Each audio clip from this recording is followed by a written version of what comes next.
एक सिद्धांत को हर समय पर शाश्वत मान के चलते रहना, जो आपके जीवन में घट रहा है वो आपके कर्मों का परिणाम है।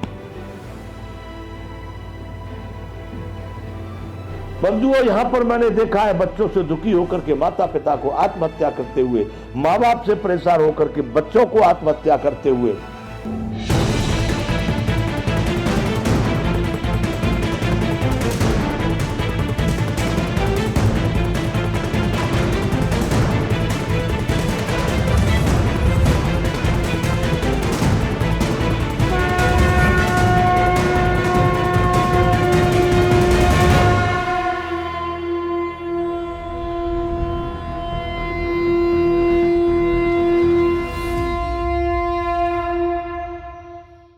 नौ से 6 के समय में आपको क्या क्या कार्य करने हैं, उसमें सबसे बड़ा कार्य है अर्थोपार्जन।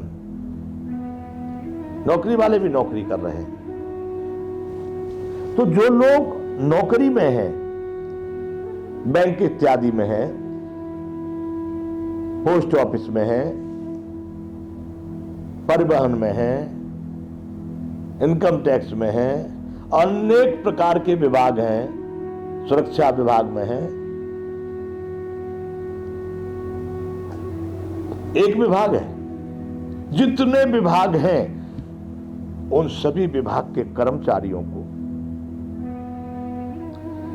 मैं ये कह रहा हूं, यदि आप में से कोई भी उस विभाग के किसी भी सरकारी कार्यालय के कर्मचारी हैं तो चिंतन करो, आप तनाव मुक्त हैं,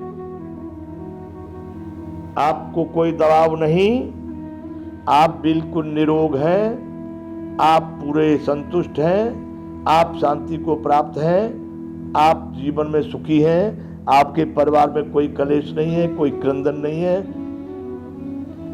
यदि है तो चिंतन करो कि तुम्हारे कर्मों में कहीं न कहीं वो चीज घुसी हुई है जो सामने है।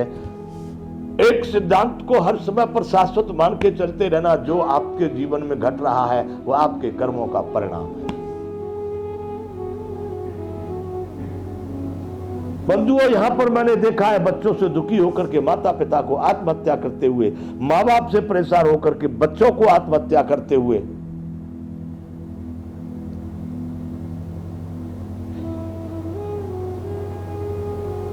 इतना परिवारों में क्रंदन,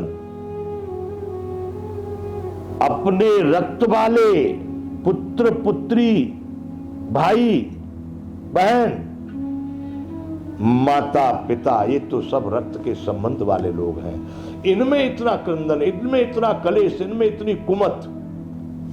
गलत कह रहा हूं ना तो आपसे लेकर के आपके चारों तरफ में स्पष्ट कर दूंगा कि ये सब बातें इनमें उपस्थित हैं। अब चिंतन करो, कारण आपके कर्म। उन कर्मों में सबसे बड़ी घटना कहां घट रही है? यही आप में नैतिकता नहीं, त्याग नहीं, पुरुषार्थ नहीं, वैराग नहीं, ज्ञान का सदुपयोग नहीं, विवेक नहीं, अपेक्षा और महत्वाकांक्षाओं से आप इतने ग्रसित हैं कि आपका पेट नरक कुंड से भी बड़ा हो गया है। और लाओ और लाओ और लाओ। यह पेट का मतलब मैं भोजन वाले पेट से आमाशय की बात नहीं कर रहा हूं, वह पेट जो भरता ही नहीं है, इच्छा और अपेक्षा, आकांक्षा, वासनाओं से और चाहिए और चाहिए और लाइए और लाइए और लाइए, उसी में लाते लाते ना आपने कभी सुख और आनंद का अनुभव किया, ना अपने परिवार में उसको आने दिया, और चलते चलते ऐसे ही मुलाकात हो गई काल भगवान से, मृत्यु देवता से, और कहां चले गए। एक बात आपको हम बताएं बंधुओं, यहां मरने के बाद लोग कहते हैं, जो लोग मर जाते हैं ना, तो उनको मरने के बाद कहते हैं, पेपरों में छपाते हैं, चिट्ठी में लिखते हैं, फलाने का स्वर्गवास हो गया। क्या हो गया? स्वर्गवास। कुछ लोग तो लिखते हैं मोक्ष को प्राप्त हुए। हमने आज तक किसी व्यक्ति को नरकवास लिखते हुए नहीं देखा कि फलाने का नरकवास हुआ। अब आप कहें कि ऐसा भी कुछ होता है, शब्द तो नरक का भी है, हमारे यहां तो ये भी कहा गया नरक में भी लोग जाते हैं।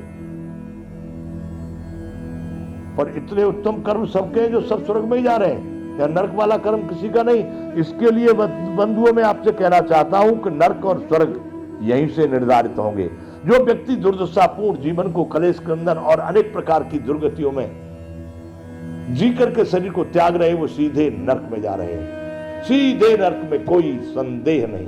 मैं इस विषय पर कोई भी संदेह नहीं कह सकता।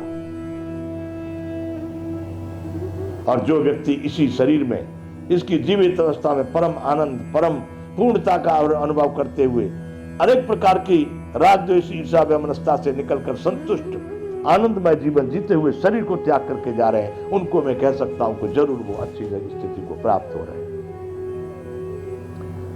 अर्थ धर्म काम मोक्ष, ये चारों पदार्थ बंधुओं मरने के बाद नहीं मिलते, ये जीवित अवस्था में प्राप्त होते हैं। इसलिए यहां पर बात करनी पड़ रही है कि अर्थ उपार्जन में आप अर्थ का उपयोग धर्म के लिए कीजिए। जो आपका अर्थ, आपका वैभव, आपकी संपत्ति, आपका बल विवेक धर्म में लग जाएगा, उस धर्म के प्रताप से आपके सारे काम पूर्ण हो जाएंगे। धर्म के प्रताप से काम पूर्ण हो। काम किसका नाम है?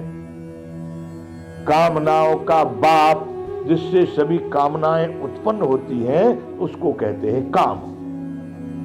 और जिसका काम पूरा हो गया और ये उसका काम बन गया, पूर्ण काम। अब जिसको कोई कामना नहीं रहेगी, जिसका कहीं अधूरापन नहीं है, जिसमें कहीं अणु भर भी कोई आकांक्षा, इच्छा, अपेक्षा बाकी नहीं रह गई, पूर्णता में जो प्रवेश कर गया वही मोक्ष में प्रवेश करता है, वही मोक्ष का अधिकारी है। वह इस जीवित अवस्था में चारों पदार्थ प्राप्त करने होते हैं, न कि मरने के बाद। मरने के बाद लोग लिख देते हैं कि फलाने फलाने साहब का मोक्ष हो गया। अरे बंधुओं, इन कल्पनाओं को साकार करना चाहते हो तो जीवित में कर लो, और वो तब होगी कि तुम सबसे बड़ा इस विलासता का जो कारण बना हुआ है, तुम्हारा वहम है, शंका है, तुमको संदेह है, भ्रम है, केवल भ्रम कि इस धन से मैं बहुत बड़े बड़े काम करूंगा। अरे तुम अपने धन से अपने ईमान धर्म को नष्ट करोगे, जीवन को नष्ट करोगे। बाकी धन तो उतना तुम्हारे पास है जितना एक कदम आपका रखा जाएगा। आज की आवश्यकता की पूर्ति का धन तो आपके पास है। मैं नहीं मानता कि कोई धन से बहुत बड़ा महापुरुष बना है।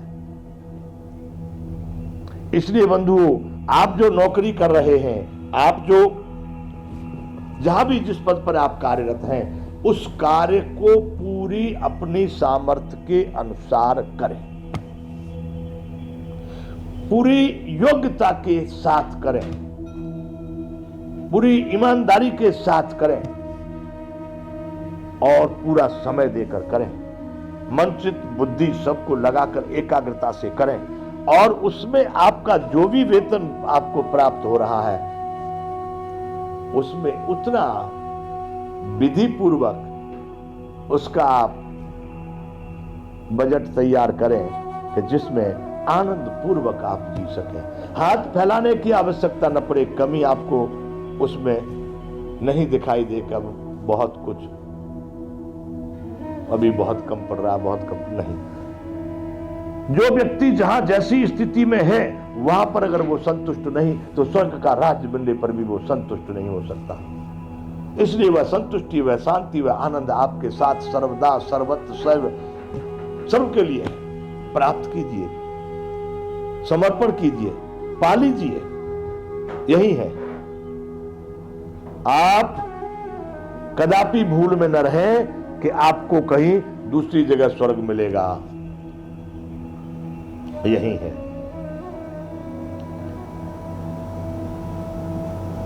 तो बंधुओं, इस अपने मानवीय जीवन में